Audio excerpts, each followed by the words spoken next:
Good evening. Did you miss me? I missed me. Let me set things up so that it makes sense for me. Let me test some things tonight because it's been a long time. There's been changes afoot we need to discuss. Oh my gosh. I've committed an error already. Not good. It's been a while, and so I'm not where I need to be.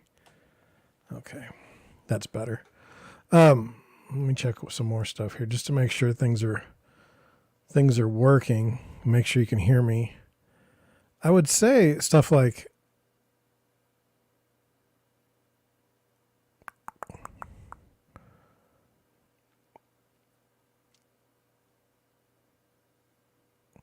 I don't know. I'm looking at the stuff I don't like how things are going. We'll see. Hopefully this sounds okay. Gosh, there's a lot to talk about tonight. I don't know if I'm going to get to it. Let's start off with an introduction. My name is John Schenk. I'm the founder and managing broker of Deerwood Realty in St. Louis, Missouri. We're a small residential real estate firm. Primarily, we help buyers buy homes and sellers sell theirs. At times I'll do a live stream. Most of the time it's 9 o'clock in the evening, but I think we're going to switch that to the day. It's getting dicey to do it at night. By the time I try to get my live stream put together and then recorded, it gets to be like 11 o'clock, 12 o'clock at night. Turn around and have to start work in the morning. It's just not going well. And my audience isn't there. Not as a criticism of anybody, but it's just like most people watch my live stream after it's already been recorded. And for those people, I'd like to say just thanks. I appreciate it. But someday I hope to get a nice little, group of people together for the live stream to have some fun in the chat. The chat is always empty, but you're always welcome to chat. You're always welcome to put in questions, always welcome to put comments down. I'll answer them. I mean, even if they're negative comments, I'm okay with that. It's just nice to have somebody that at least watched it for 30 seconds. YouTube has not been friendly with me for a long time. I don't know what I did. I don't know. I just don't know. But I mean, just nothing handed to me on the YouTube. So for those of you who are like, oh, you had success early. I have not had success early. And they're like, oh, well, as long as you just follow these little set rules, and people are going to come and find your content and stuff. No. So I've changed the point of my live stream now. It's like, I'm doing this for my clients, for people that have questions about residential real estate, especially in St. Louis, Missouri. And, if it never takes off, it never takes off, but we're going to keep doing it because, there's a timeliness to things. And I just think I think this is the thing to do. Now, I'm noticing my text down at the bottom of the screen, the Deerwood Realty Twitter feed is like, it's thicker than it was. I'm going to try and fix that, but I don't think I can. There's been changes. We've made some changes, and I don't know. I don't know if I really like the way it looks, but that's the way it's going to be for right now. How are you? Man, we've seen some people die that were young this week. I saw another actor, somebody was found dead, I think lost in California somewhere. Whenever I see people that are dying in my age or younger, I just get, I stop and pause.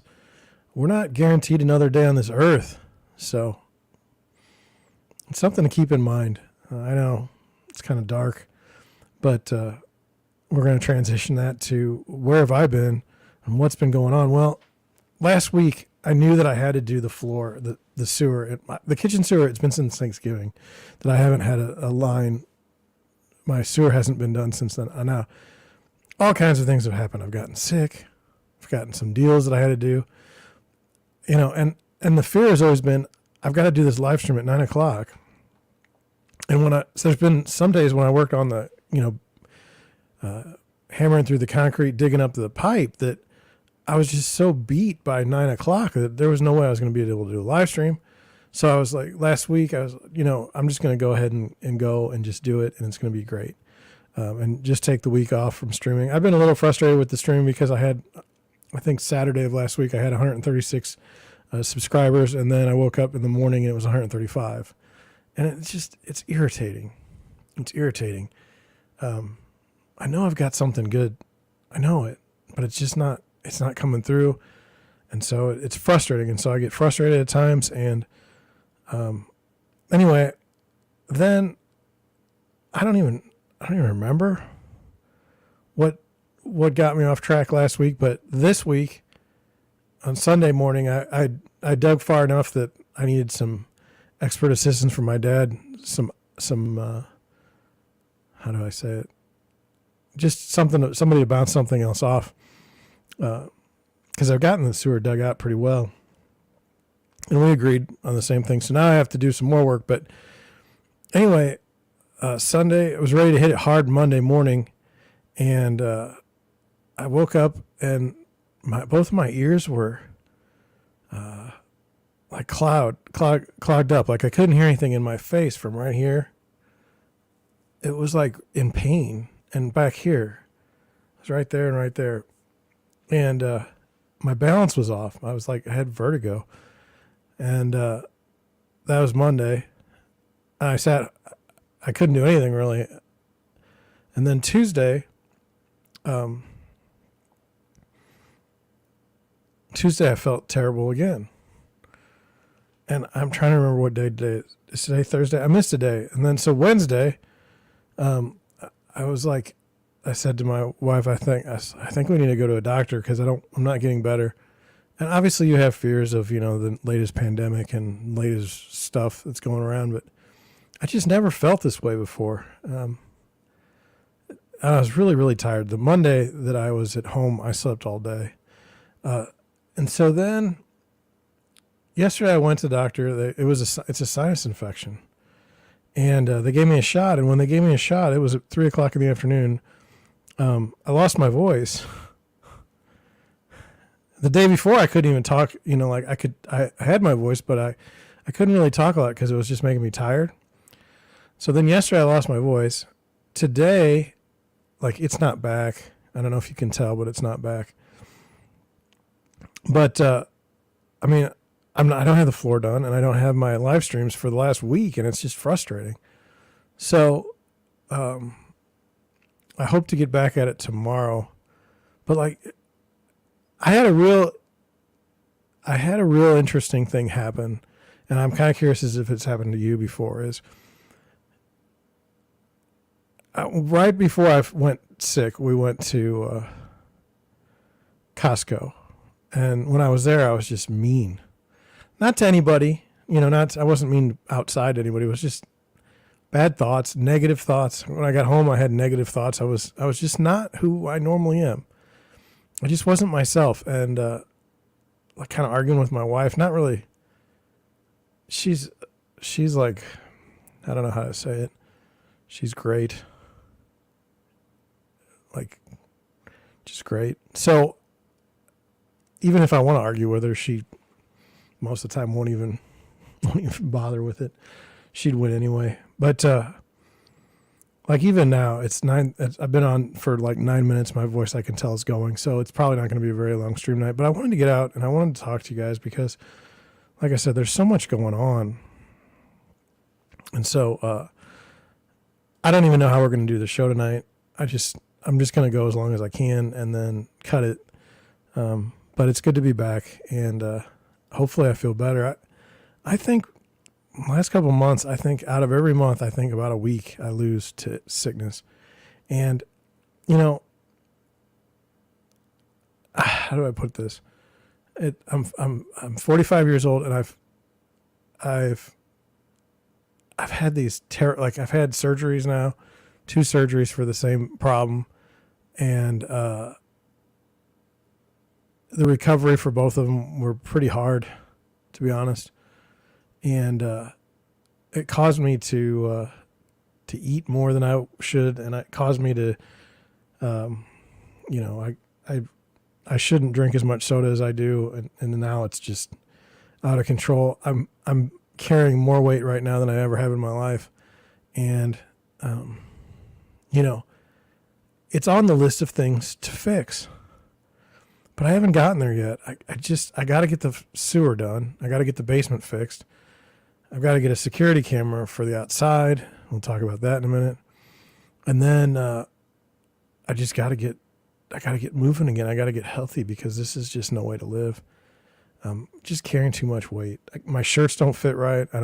It's just bad. So that's not good. Now, another thing that happened, and I don't remember if I told this story or not when I left, but I park outside my house in the driveway.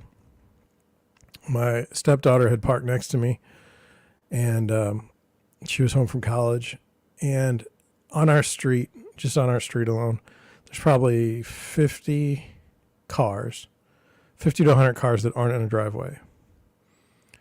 And I'm probably middle of the way down the street. My house is well lit.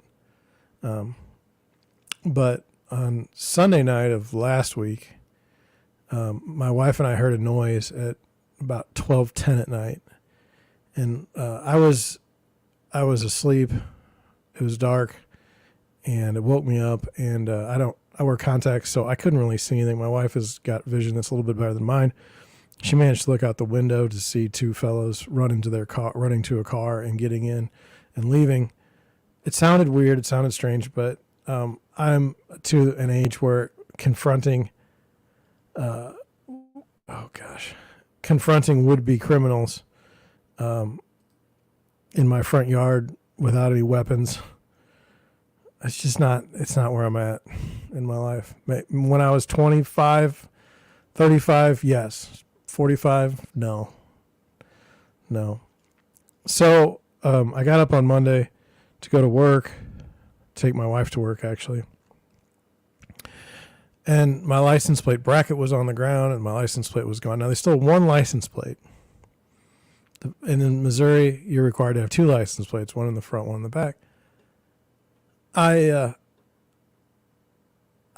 didn't steal my stepdaughter's license plate. The house next door probably has 6 cars in the driveway and on the street. They didn't steal any of those, and it's dark. Didn't steal any of those license plates, but stole mine. And like I said, out of like 50 or 100 cars on my street in a subdivision, to do that, you just feel like sometimes. See, hear that hiccup? That's not good. You just feel like that luck isn't on your side. And certainly that, along with my YouTube channel not going very well, along with the flooring that is not done, the kitchen sewer line is not done, hasn't been done for a while, and just a feeling of malaise. And then, I just haven't had a good run. It affected me when they stole my license plate a little bit more than most people, because I don't know if you've ever been robbed. I don't know if you've ever had somebody break in your house and steal all your possessions, or, it's happened, twice to me that I really remember. Then one of my friends was robbed and we were the first people to go and be at the house afterwards. And it's a sickening feeling. And I honestly, I hope none of you have to deal with it.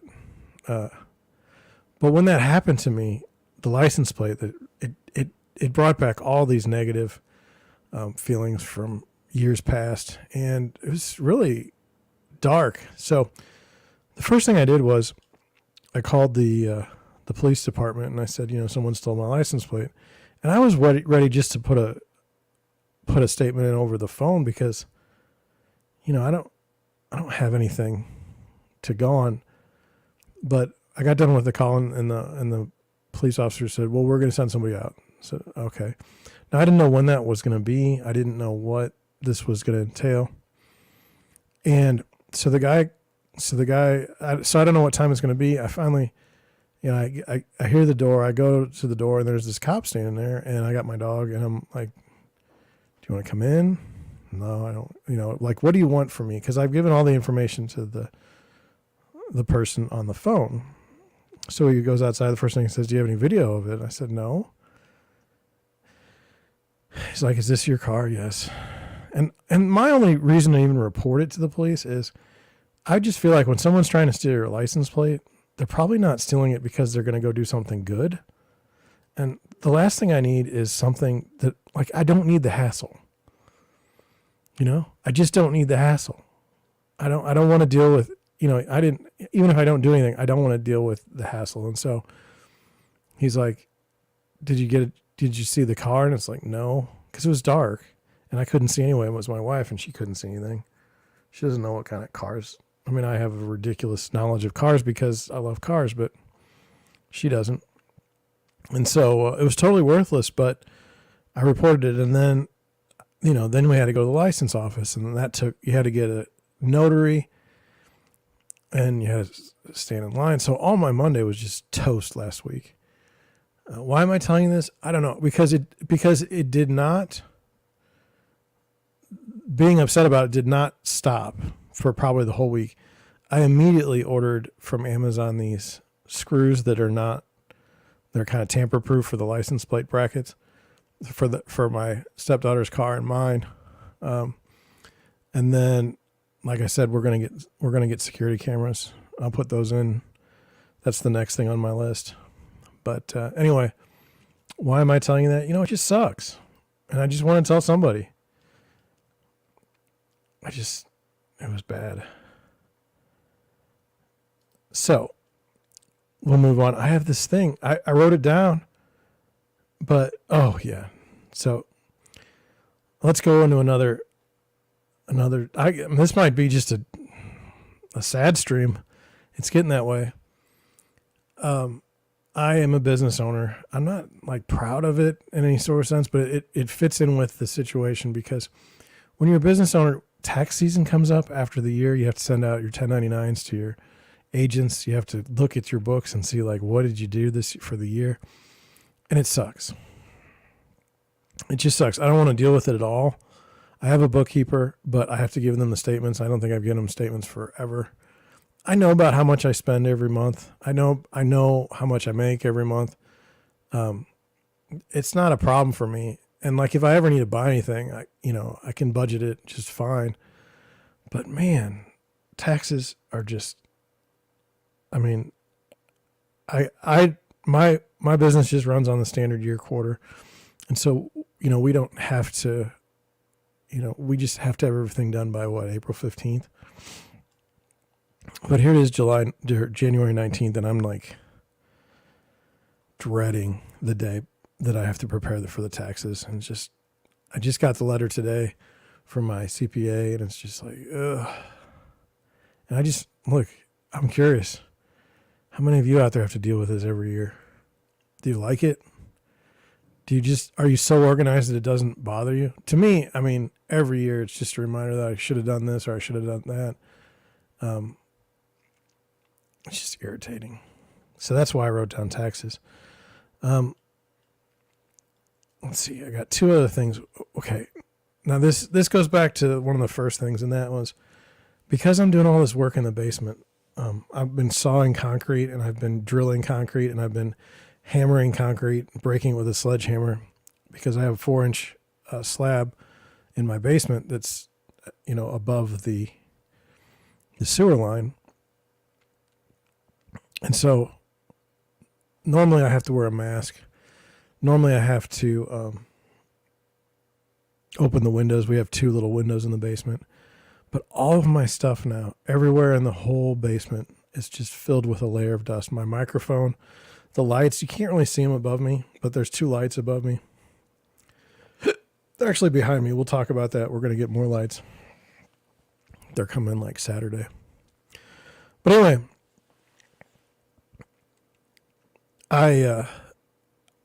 it's not fun to live in this layer of dust. The problem is my whole basement's wrecked because I have dirt and everything. I've got the sewer line for the kitchen sink runs from one side of the basement to the other. So I've had to pull up flooring. I have to pull up all this stuff.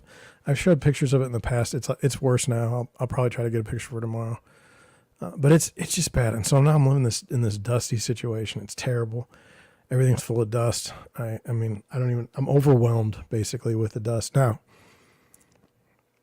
I just wanted to share that. Again, I'm just trying to get stuff off my chest at this point. I'm very frustrated with how things are going. Not in the real estate business. That's okay. but it's just like everything that's kind of going on in my life is just, ugh. So finally, you might have noticed that, that my microphone stand is different. I've got it kind of pointed up at me instead of down. I don't know how that's doing with the sound, but I'll tell you what, when I got the RE20, and I'm telling you what I use, not because, I want to brag about it, but because, I watch streamers and they have tricks that they use, and sometimes they don't tell you what they are. And so you're like, well, I'd really like to know. So I think it's an Electro Voice RE20. I upgraded from a Rodecaster pod mic. And then when I did that, I also bought a cloud lifter and the Focusrite 2i2 third generation. Because I saw a streamer, Ludwig had the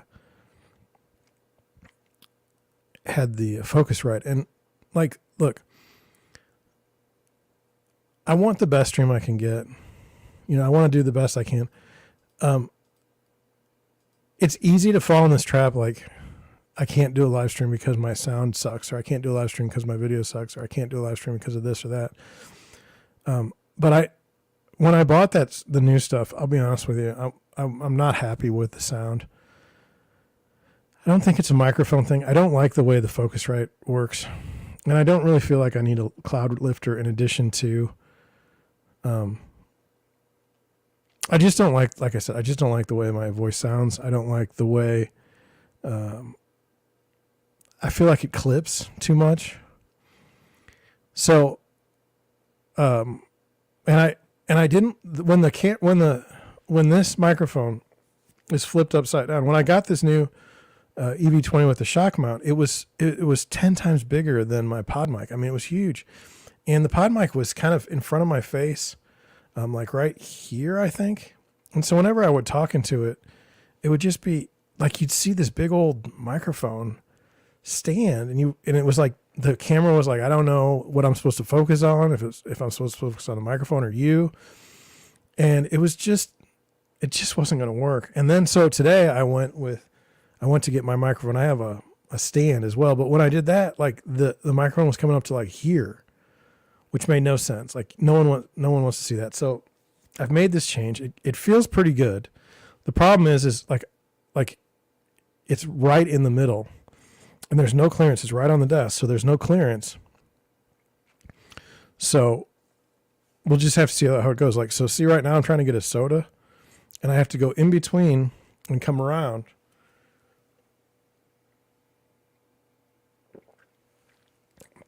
And then I have to put it back. So I'm going underneath it. Now, I think it's better because I was like, see how these shades, see how the shade comes?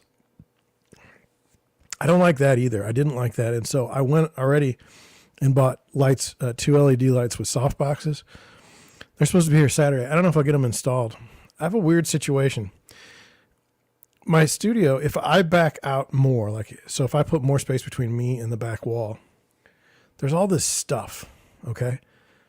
And I don't particularly want you to see it. It's not like a big deal, but like there's a wall on one side, but there's like wires hanging down. And then on the other side, there's like shelving, and the shelving is dusty and it's miserable. It's on this side over here.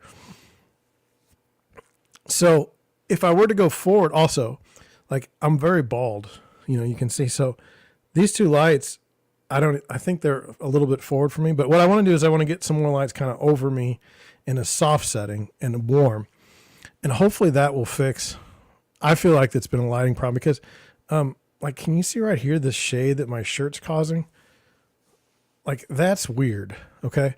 Like I want less weird shadows in my stream. So I bought that. And then the second notice is, I'm selling my Focusrite and my cloud lifter. And I've already purchased a Rodecaster 2 soundboard. For a couple reasons. One, if I can't get the sound right on that, it's not good. And then also, I want to be able to have like laugh tracks, and I like stuff like that. I want to be able to change my voice every once in a while. And then I want a good solid voice. I grew up, I'm not, hopefully it doesn't cause you to lose you, but I listened to Rush Limbaugh I listened to Mike Claiborne. I listened to there was a guy, Bob Carpenter, Dan McLaughlin. I never did like, but we, in St. Louis we had Joe and Jack Buck. It just Mike Shannon. I mean, and even the guy they've got for radio, I forgot his name because I haven't listened in a long time. But like, we had good radio broadcasters. We had really, really good radio broadcasters. And I wouldn't say like Howard Stern. I mean, I just like the way there's a sound that they have. And my sound, I have a good cadence, but I don't have the sound that I need. I don't have that. There has to be more.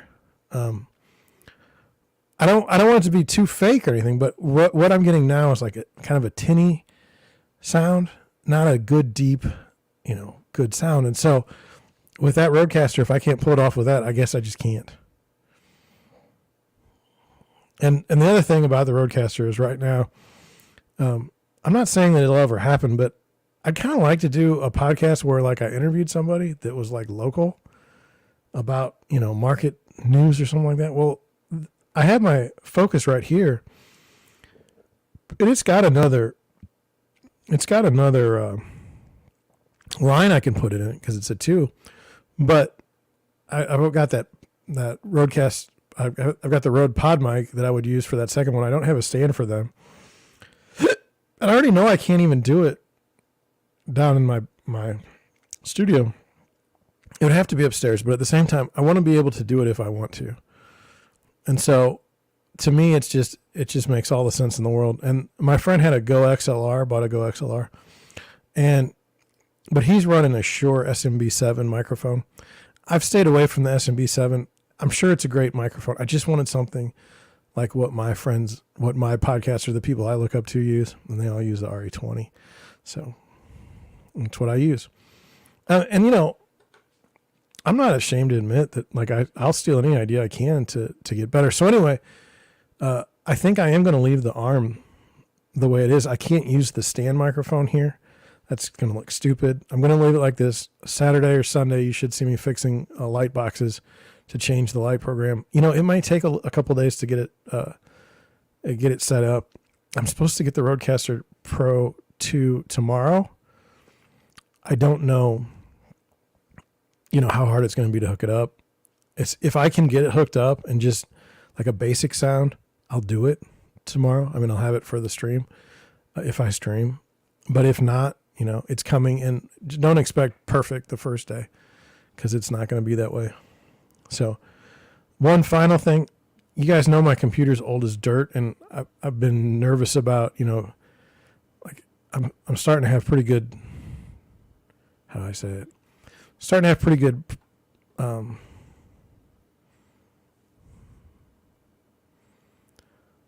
like the Rodecaster is probably the best one you can have, the Pro 2. My microphone, other than Shure SMB7 or SM7B, I don't think I can have a better microphone. My camera is a Sony a6400, but if I were to want to move up with that, I'd still keep the same lens, but I still, obviously can do better with that. But my computer is old. It's 10 years old. And so what I've done now is I did get a new graphics card. It's supposed to be here towards the end of the month. It's not an NVIDIA, 4090 Ti or 4080 Ti. I mean, it's not that. But it should be a lot better, and it should take some of the pressure off my processor so that what I want to wait for, honestly, is I want to wait for Intel's boards. With the next chips, they're going to have a different socket. Okay. We don't know when that's coming out. Based on what I was reading, it's not coming out on this next one in 2023 and, late in the fall. But like 2024, they should start probably getting that new board or the new chipset. And when they do, I will get a new computer then. But this, so the graphics card that I'm buying now is just to get me through until then. What could change that? Not much. Not much. Would, 1,000 subscribers change my mind on that? No, because what happened to me on this, believe it or not, my 10-year-old computer purchase was I bought it and, it was right at the end of the board. It was right at the end of it was an AM3 socket that tells you how old this is. And it was just like, I could never upgrade. Like once things got better, I was stuck. And so now, the whole architecture is so different. We have the hard drives now that are the digital hard drives that you can just use to boot stuff. Some sweet stuff has come along, and I plan on doing it. Just give me some time. That's all I'm asking for. Give me some time to get that set up. Right now, like I said, now look, I'm getting the best graphics card I can get for the processor I have or for the motherboard I have. It could blow it up. I'm not even being dramatic. If it does, okay, I apologize. I'll get a new computer. I'll be out for a little while, but I can stream. I think I can even stream off of my my laptop if I have to. It'd probably suck, but what are you going to do? We'll get through this, okay? But in the meantime, just know that the best. I'm bringing the best sound I possibly can, and I'm going to bring. By the way, the Scarlett Focusrite for me, I've never gotten it to work right. It clips.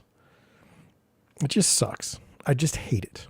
For what I've spent on it, I used to use like the freaking voice meter banana when I first started.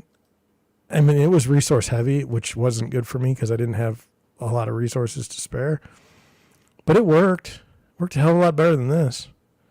So, anyway, that should be all I've got to give you. Here's the updates. Okay. Now, I said I was going to start streaming, let's say next week. Friday, I've got a closing next week at 10 o'clock. I'd like to stream around noon daily. But if I've got a live stream, if I've got a closing at 10, I'm not going to miss my closing to do a stream. So I'm going to have to move the stream back a little bit those days. So one of the big rules that they say, you should always have a consistent streaming schedule. I'm not going to have a consistent streaming schedule. If I can get one stream out a day, I'd be thrilled. I am going to do some things to change. Like I am probably going to get a treadmill. I am probably going to walk. I'm probably going to try and get 20,000 steps in a day. There are things I'm going to do. My Bosnian language is bad, and it's embarrassing. I can't talk to my wife's family very well. I can't talk to my friends that I've met over here very well. Parties, it sucks because everybody wants to speak Bosnian, and I'm the guy that speaks English, and so they all are friendly enough to switch over, but everybody wants to speak their own language, and I get it. So it would be nice if they didn't have to switch over. Am I going to master the language and be perfect at it? No. But I can be a lot better than I am now. So, these are things that you're only going to live life once. It's time to kind of fix these problems that I've got. So, wish me luck, with the improvements of the show going forward. Now, one of the things that's annoying is right here. You can see the bar. I don't really care because it's kind of off screen. If it annoys you, let me know. Put it in the chat. Put it in the comments. Anyway.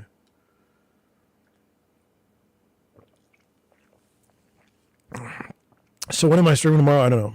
I'm gonna try.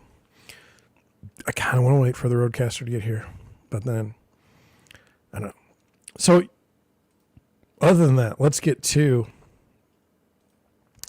some stuff. So it's been so long. Now I changed the background. Let me know what you think. Let me see if I've got this right. Oh, that was bad. See, it's been so long since I've been. Okay, here we go. Can you see this? Now I got a black background. I don't know if I like it or not. It's pretty black. I didn't think it was gonna. I'm trying to do this for some other reason. But anyway, this is Deerwood Realty website. Why is it important? Well, we're looking at the 30-year fixed income, 30-year fixed mortgage rate. 6.11%. Now, that increased 7 basis points from yesterday, which is 6.04%. But look, are we actually going to get to a situation where there's a lower spread between the borrowing rate and what traditionally mortgages have been the past, I don't know how long? I don't know, since November-ish? I know the 7% hurt. But it was the spread. It was the spread between the borrowing rate and the mortgage rate that was so problematic, and now it just seems to be going down. Do I think that 6% mortgages are great? No, but if I can get to 5.5%, I don't want a boom. I might be one of the only people in the United States that doesn't want a real estate boom, and I don't want a real estate bust. Honestly, I would just like to do my business all the time in a similar environment where you had healthy buyers and you had healthy sellers, and you just worked from that perspective. So I don't know if that's going to happen in the future. I've only got one deal right now, and it's going fine. Some of my buyers have kind of disappeared. Not sure why. Definitely seems like a lot of people are wait and see on the buyer side. Probably have 6 or 7 buyers that are like, maybe we'll go look at something. Now I do have a house coming up tomorrow. Some buyers might want to look at, but anyway, now I have a bug that just flew by me. Great. So that's that. So now you know that rates are about 6.14%. Normally I don't do the rates first, but tonight I'm trying to do things in a certain way because I'm not sure how long I'm going to go. I wanted you to see this. I didn't frame it, but I wanted to talk for a moment. This was kind of on Google Trends maybe 2 days ago, but like I said, I've been sick. I wanted to talk about this with you because I think there's something to it, and I'm going to try and explain it as best I can. I don't know about you, but do you think that it's cool to be arrested and being filmed for it? That is, do you think that if you are a celebrity or a high status individual, that getting arrested means that you somehow are like part of the group, that you're just like everyone else? I seem to think that's what it symbolizes. I'll never forget. It's a fairly new phenomenon for me, but Alexandria Ocasio-Cortez was at a rally, and I don't remember what the rally was for, and she pretended that she was arrested. She had her hands behind her back, and she was walking by with 2 police officers, and she was not arrested. She's not under arrest, but she made it seem like she was. She's, by the way, the woman is very, very good and savvy at marketing herself and her causes. But anyway, to watch her pretend to be arrested was weird. Like, why are you doing this? Like, why are you pretending to be arrested? I didn't like it. But I know that she was doing it for an effect. Like, look at me. I care so much about this cause. I'm willing to be arrested for it. And I can't talk about things on YouTube. Let's just put it that way. But just look at how in the past, say, 20 years, people have been treated in the United States for protests. Like how they've been treated in the sense that if they are arrested, they're on the streets the next day. Someone offers to pay their bail. Charges are greatly reduced or dropped for some.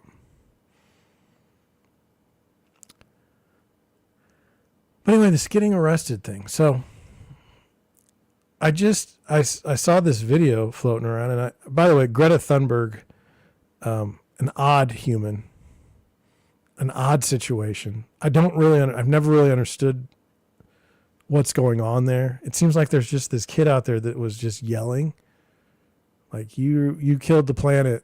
It's just strange to me. I don't know, like, why does she have a voice?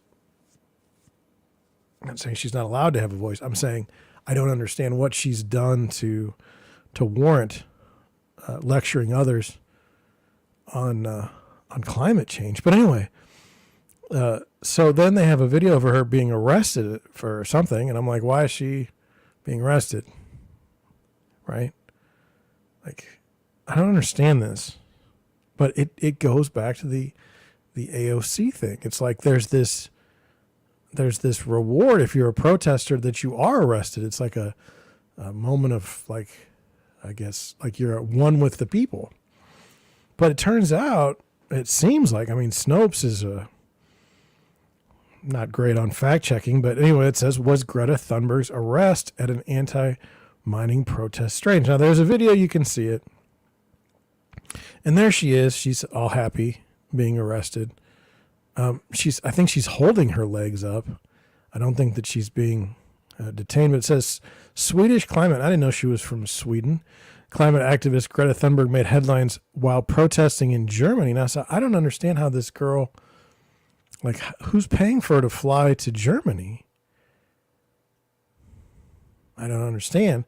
While protesting in Germany on January 17th against the controversial expansion of a coal mine in the region. German police were seen in photographs and videos carrying her and standing next to her while appearing to detain her. And I agree with that. It says many online honed in on Thunberg standing and laughing between the two police officers in one of the videos and claimed it was evidence that she had, quote unquote, staged her arrest. A number of our readers also asked us to verify whether Thunberg's arrest had been staged for the media. Now, it looked that way. It looked that way. It says German police told Reuters that Thunberg was briefly detained, not arrested, and released after an identity check. In the above video, Thunberg appears cooperative and even friendly with the police. I don't know that that matters. She's trying to get attention to herself. It says Thunberg was protesting around an open cast coal mine. I don't even know what that is.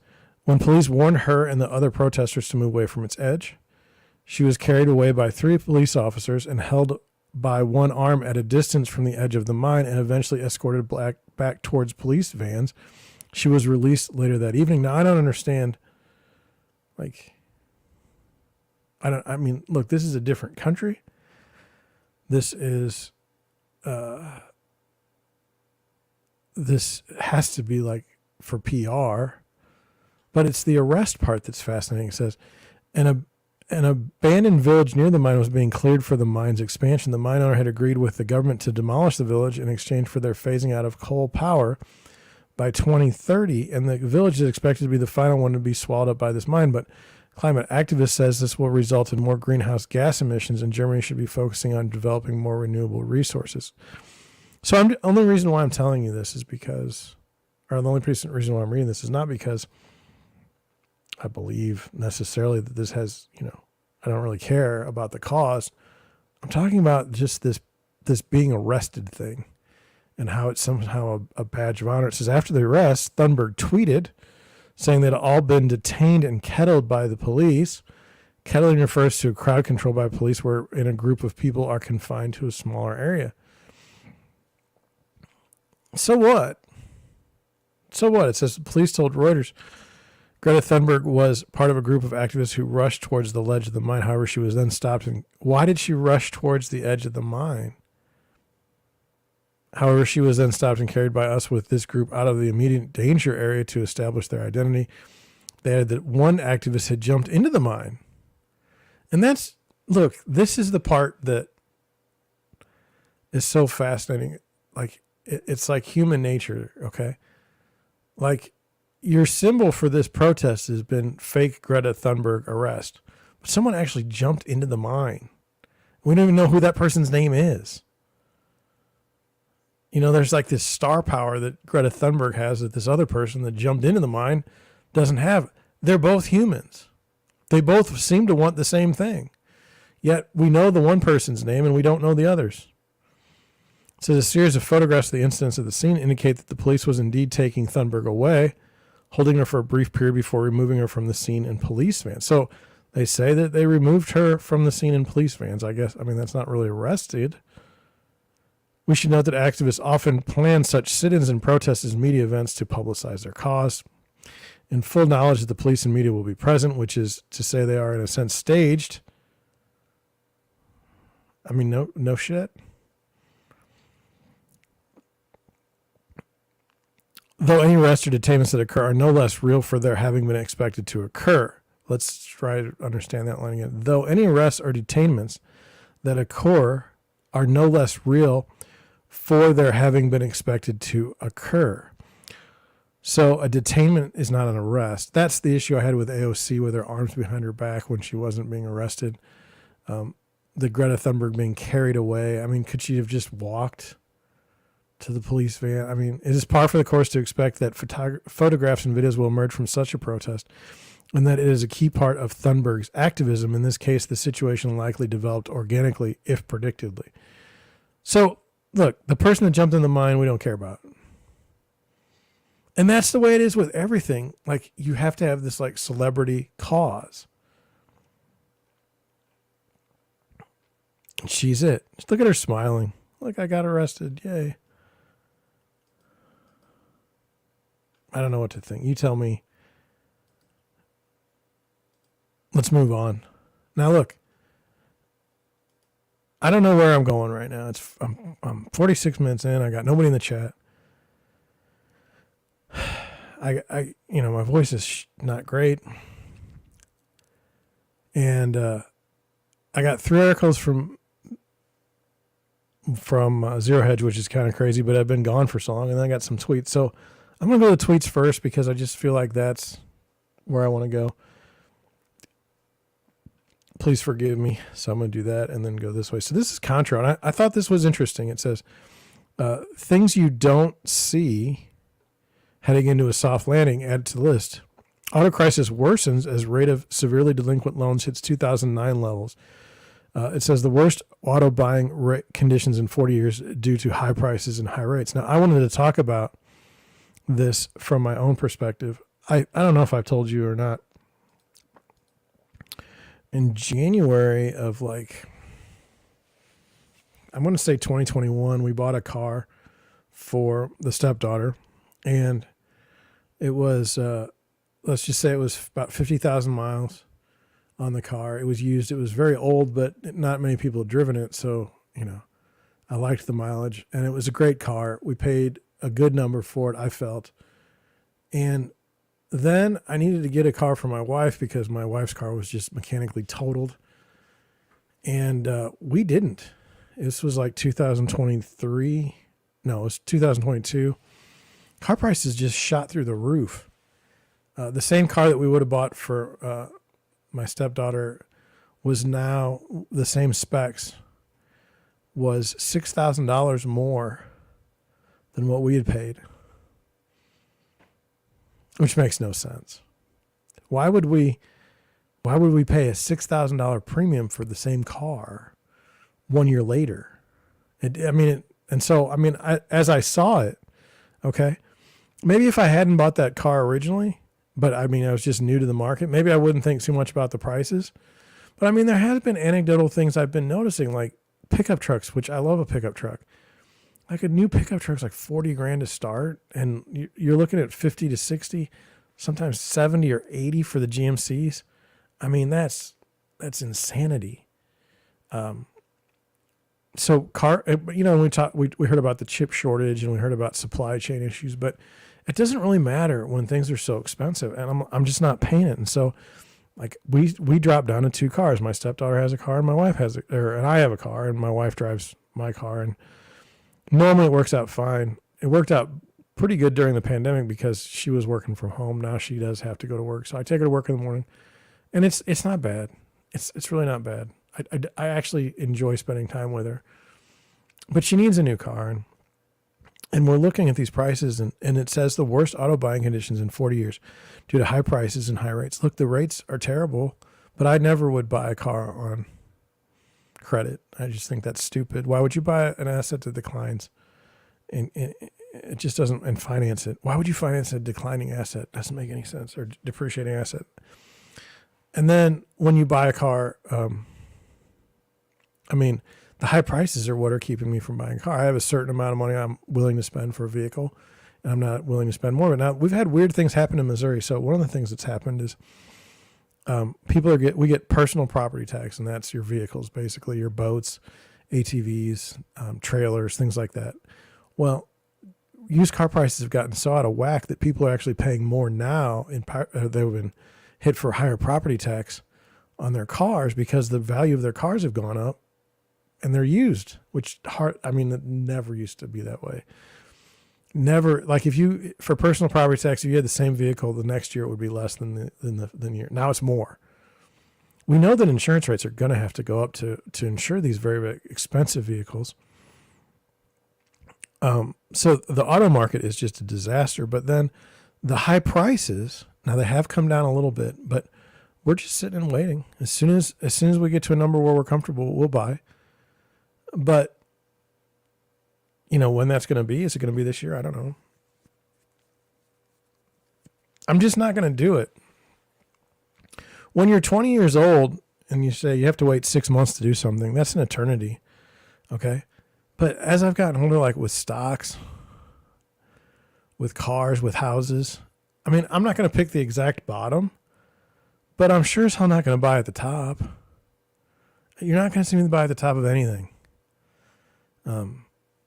It's the whole Warren Buffett's, be fearful, be greedy when others are fearful, and be fearful when others are greedy. It works.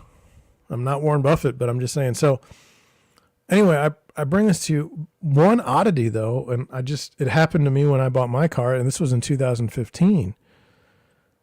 The spread between a new car and a used car. Now, let's just talk about a car that I'm very, very interested in right now. It's a Toyota Tacoma. I'd like a V6 Tacoma 4x4 with the access cab. I don't want the double cab. I want the access cab. A 2013 with like 50,000 miles is running like 25,000. Okay. 2013, 25,000. A new, not, new bottom spec, 2023 Toyota Tacoma is coming in at 35. Well, if you just do the depreciation, that's basically $1,000 every year. I would take that.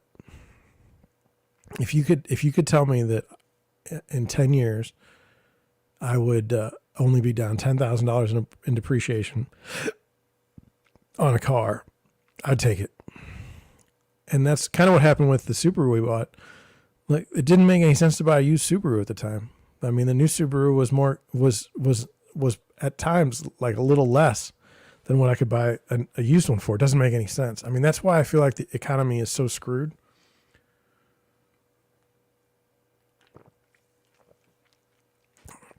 We're seeing shortages. Shortages are economic issues. That it's a sign of a bad economy. Right now we're dealing with eggs. We went to Costco this weekend and you couldn't buy eggs. They didn't have any. Eggs are like $4 right now, $4 a dozen at our local store. They are in stock, but I just can't go on this idea that things are going well. Now, the reason why I have the live stream is to kind of mirror the market and tell you what I'm thinking. And I'm thinking negatively, okay? I'm thinking things aren't great, okay? Now, I do expect the market to turn someday, like the economy. I don't expect it to always be awful. And my show will change when the things are better, okay? I don't want to be a perma bear or a perma bull. I just want to, this is what I'm seeing tonight. Might be different tomorrow. As far as like hypocrisy, we can talk about that. But as far as taking my statements out of context, like 5 years from now, from right now, I'm fine with that. I get that game. I understand it. And I'm not ashamed of it. So I think the economy sucks. I think it's going to get worse, but we'll have to wait and see. Now, we got three tweets in a row from Darth Powell. I don't know if it's because he was just on it today or what, but let's get to it. So the first one, Gabe Llewellyn, I don't know who he is. Okay. Says, wow, 7,000 votes with 81% saying they're not buying this year. Hint, 2023 will go down as one of the best times in recent history to buy real estate. And this is off of Dave Ramsey, and it says, are you planning to buy a home this year? No. The thing I don't like about Dave Ramsey is he's got the referral program that he doesn't really talk about.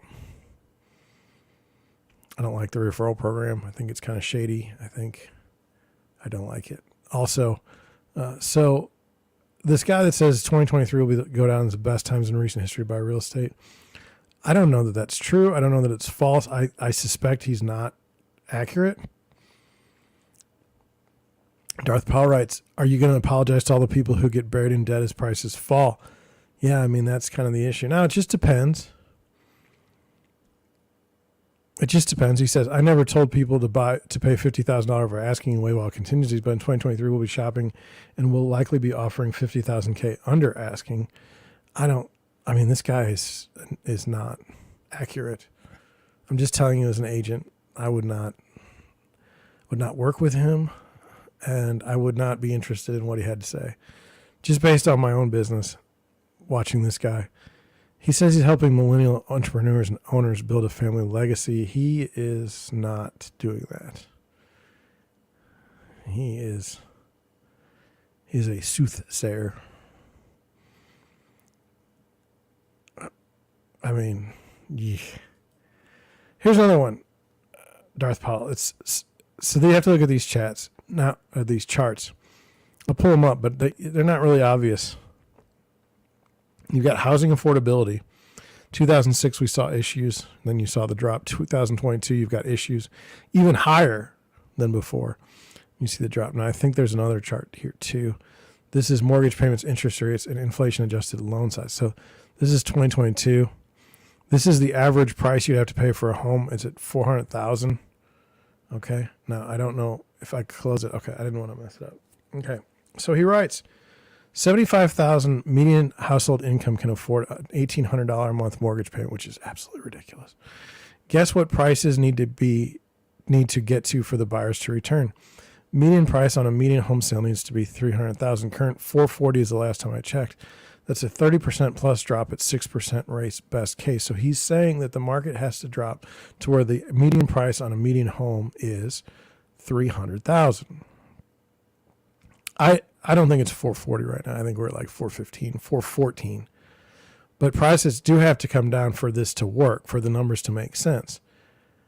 And then he's not here, but let's see if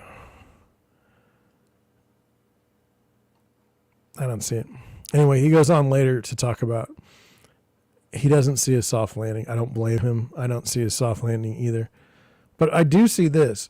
Look, historically, owning a home over a long period of time hasn't hurt you too bad.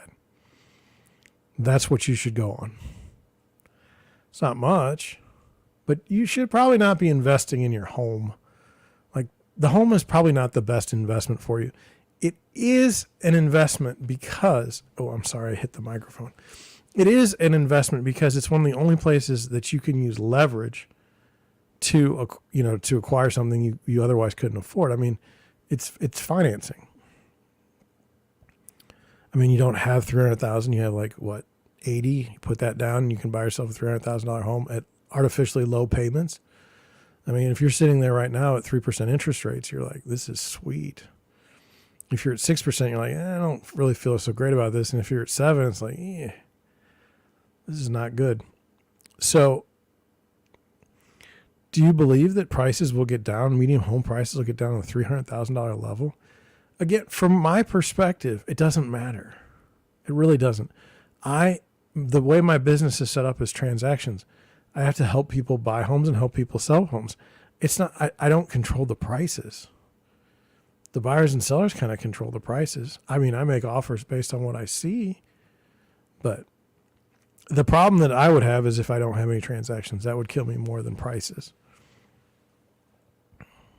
And by the way, it doesn't mean that I don't care about, I don't have any, it doesn't mean I don't care about my clients buying a house. I just helped a couple buy a house last weekend, and It's a great thing. I'm so happy for them. You have no idea. And if the house price goes down in value, they're not going to care. They're very, very happy to be where they're at. And they know what the market was doing when they were in it. I think the people that don't have any idea what's going on, those people get hurt, but they're going to get hurt anyway. So whatever. Last one. Jerome Powell, Darth Powell. Politicians and the rich get 6%. Let me do that again. Politicians and the rich get 7-figure PPP loans. Welfare they didn't need, but I'm supposed to be mad at the person getting $300 a month in SNAP benefits. You know, I totally agree with this. And let me just tell you my story. I did not ask for any loans. I did not ask for any loans for two reasons. One, I felt that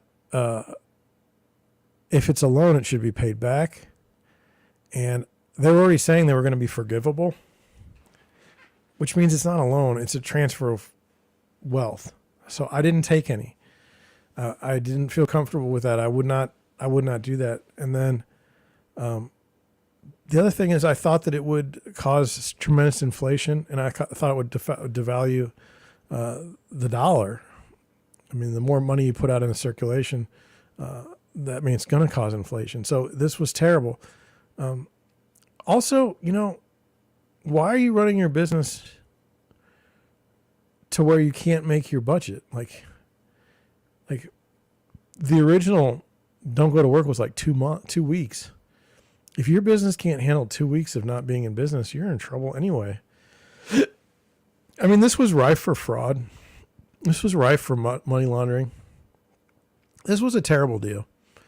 And I don't begrudge anyone for taking the loans that were given to them. I'm just telling you flat out that I didn't. And do I care about the $300 a month in SNAP benefits?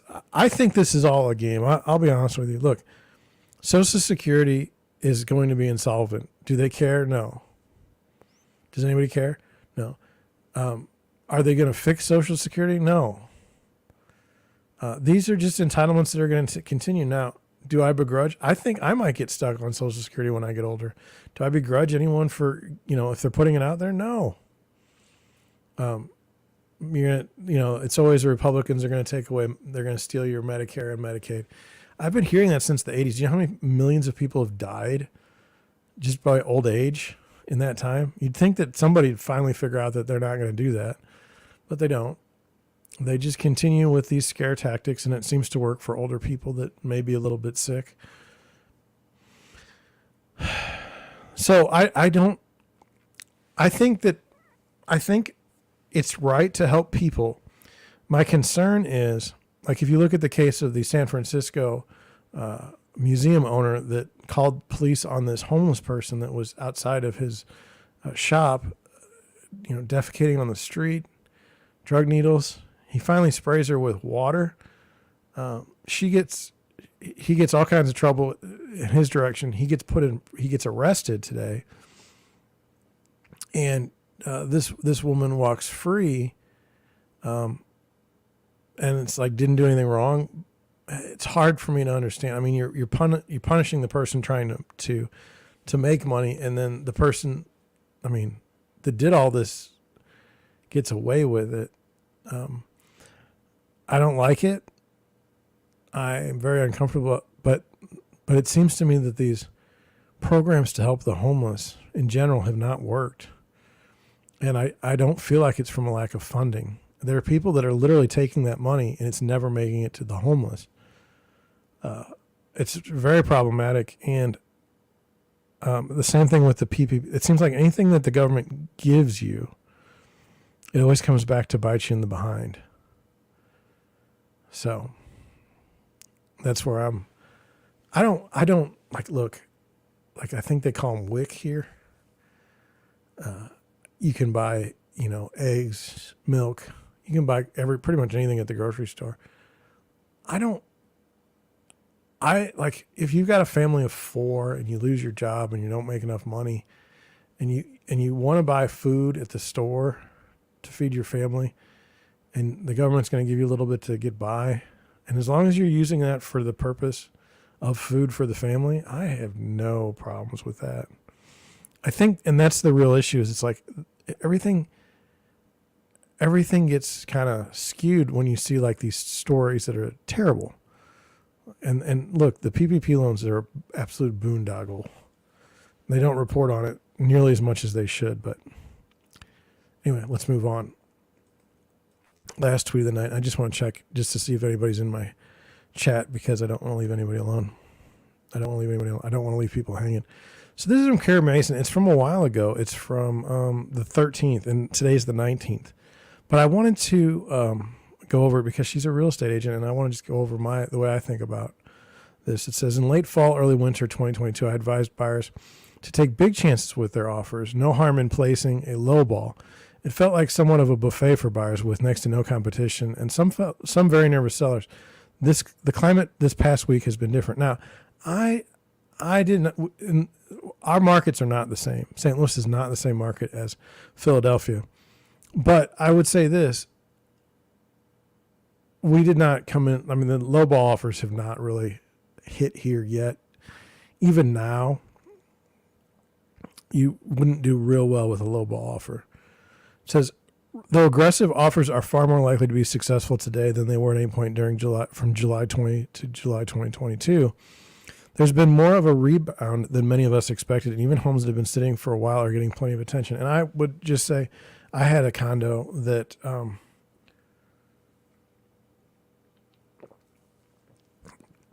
I wasn't very happy with the price we came to market at. I was much better on a price adjustment, but we had a ton of showings. And we had a bunch of good qualified people that would have been able to buy that condo.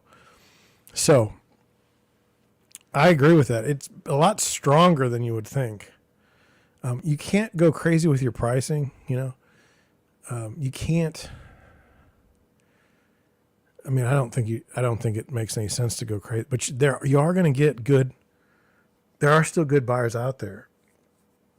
So then she writes, it's highly circumstantial, depending largely upon the following interrelated factors. 1, seller circumstances, motivation. That's true. I don't know many sellers that are desperate. I do know when sellers buy something of their own and then have to go turn around and sell their home, they're more likely to want to sell because they don't want to make 2 house payments for a long period of time. Days on market. I don't know about that one. Showing activities, definitely, but you're never going to know the showing activity as a buyer's agent. Now, as the listing agent, you know pretty well that you need a certain number of showings to sell the house. And if you're not getting those showings, you just know that you're wrong on your price. And then inventory level in the submarket. I agree with this. One of the condos that I had listed was the only condo in that particular area. So it's like, look, if you want a condo, this is the only one that's available right now. So that was an inventory issue. And then buyers who aren't on a strict timeline, who keep their emotions in check to the greatest degree possible, will be in the best position to take advantage of today's market. For every home with multiple offers, there are 30 with no competition and a flexible seller. I don't know about that here. I've always said, be prudent as a buyer. What's the point? What's the point? Why wouldn't you do that? Anyway, let's keep going. Let's get into some articles, if I can get to the right page. Let's go to here. I think I'm going to do one tonight, and then, like, I'm getting kind of tired. I apologize. My voice is still off a little bit. I'm kind of tired. Let me go through this one article. We'll do the other 2 tomorrow night.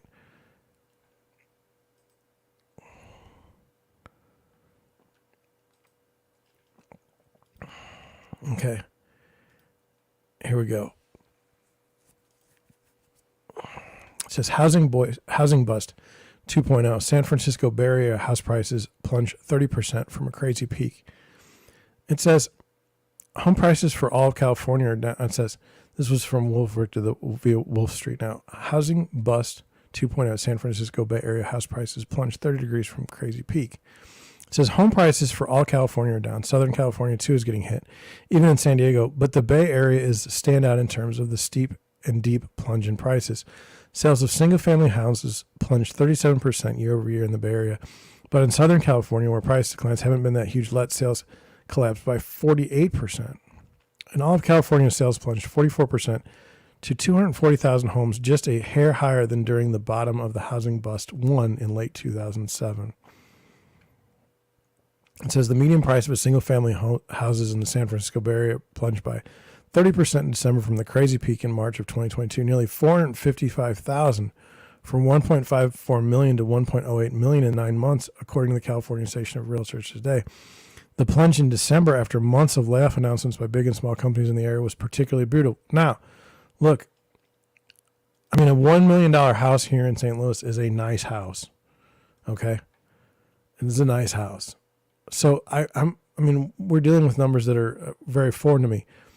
1.54 million from an average to 1.08 million, just you know, it's just crazy. It says the 30% plunge from peak only put the median price back to roughly where it had been in December 2020, shows how crazy the price spike had been during the free money pandemic. But not many people bought a house during these 2 years. So in essence, this 30% plunge isn't as big of a deal in the overall scheme of things. And that's kind of true. I mean, it's not like, I mean, how much turnover do you think there was in the housing market during the 2020 to 2022? Do you think even a third of all do you think even a tenth of all the people that could buy a home and move did? I mean, it was not a lot of people. And part of that was there was very little inventory you could have even bought. But for people who used to look on Zillow constantly to see how much richer they've gotten by just living there, well, they might have to stop looking, problem solved, unless they want to sell. Now, those people are not me. I could care less what my house is worth today. I could care less what it's worth tomorrow because I'm not selling. I mean, that's just the way it is. So it says year over year, the median price dropped about 10%. Per square foot, the median price also dropped about 10%. Some caveats here about median prices. They're volatile and they're seasonal and can get skewed by the mix of what actually sells. But in a huge market like this, the 9-county Bay Area has a population around 7.6 million people. The median price is a reasonably reliable indicator of the direction and magnitude of price change. I agree with that caveat. Now, in St. Louis, we're at 3.5 million people in the metro area. That's over like 5 counties. So we're not even close to this type of market. Seasonally, January is the low point for median prices in the Bay Area. So one more month to go. Then the spring selling season normally shows up when demand normally perks up prices. But this one may not be a normal year. Now, I've had a good off season. Our season runs basically from March until September. That's basically when the market is the hottest. And then the rest of the year, you just kind of save your money and don't expect too many deals. At least that's the way I run my business. There still are, there are still transactions. It's just not nearly as much. It says, where is this demand supposed to come from? Who is going to buy at these prices with layoff announcements spreading across the area on a daily basis and with stock prices of local companies and cryptos getting demolished? Who will have the desperation to buy at these still sky-high prices? At what prices will the buyers come out of the woodwork? That will be put to the test over the next few months. Now, look, I showed you that tweet of that guy. He's like, oh, buy now. It's going to be the cheapest ever. It was a dumb comment, okay? Dumb comment for the rationale that he used for why you should buy. If you're just starting a family, if you're just getting on your own for the first time, buy a house. Getting married, buy a house. That's not even an issue. It's just this idea that you're going to buy this house, and then the reason to buy the house is because it's relatively cheap today. That's stupid. Here's the 5 big counties of the Bay Area. Silicon Valley, San Mateo Valley, the median price of single-family houses plunged 30% from the peak in April 22 by 726,000 in 9 months, from 2.4 million in April to 1.67 million in December. Year over year, the median price plunged by 14%. I mean, that's a lot, but again, look at how high they've been rising. I mean, I was in the business, and I mean, the house prices have been going up and up and up. Then it got crazy. So if you bought a house in 2019 and tried to sell it in St. Louis in 2022, you were making $60,000, $70,000 just for living there and not doing anything. It's just crazy.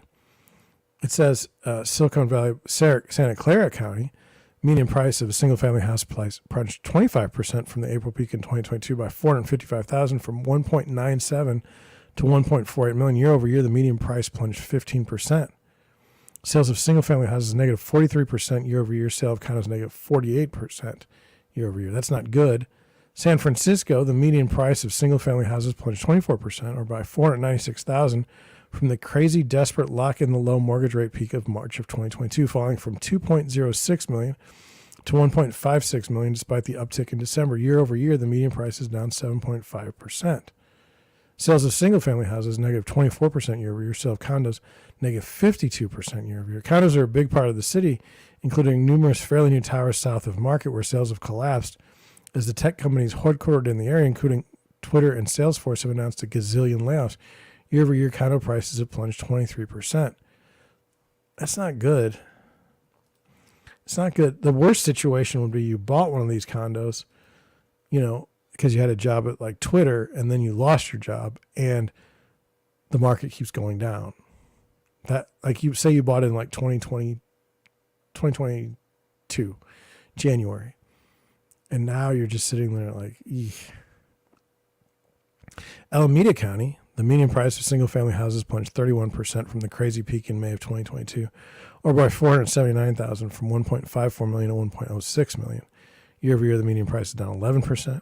Sale of single-family homes down 37% year over year. Sale of condos down 45% year over year. Oh, median time on the market. I didn't do the last one. It's Contra Costa. It's not good. It says median time on the market, the Bay Area before property was pulled by the frustrated seller or before it sold, more than doubled year over year, from 13 days in December to 27 days in December of 2022. Everyone can figure out that January is going to be bad, so now all eyes are on the upcoming spring selling season amid this constant drumbeat of layoffs at companies headquartered in the area or with large corporations or large operations in the area. Beyond the actual layoffs, the layoff announcements also create a lot of uncertainty among people who haven't been laid off yet, and that can't be a good motivator to go out on a limb and buy a still ridiculously overpriced home. Now, my only argument, and this is where I'll end it for tonight. The only argument is, what do we call overpriced? What is ridiculously overpriced? I mean, we talked tonight with the tweet from Jerome Powell, not Jerome Powell. What does he call himself? How bad is that? Darth Powell. If affordability has to reach in line with median home prices, there's a significant, the houses are significantly expensive or more expensive than they should be. But we don't know for sure. I mean, it's just a fascinating time in the real estate world. And the only thing we're ever going to know is if we keep going forward. That's the only way we can know if things are, we don't know today the data, but we know what it'll be 6 months from now. We'll be able to look back at it. So that's why you kind of need a real estate agent that's kind of in the game, understands kind of what's going on in the market, and has there's a book called The Art of Selling Real Estate, and it is an art. It's not perfect science. Even with all the data that you can have, it's not a perfect science. You have to have a sense for what's going on in the marketplace. I feel like I've got a pretty good sense of what's going on in the marketplace.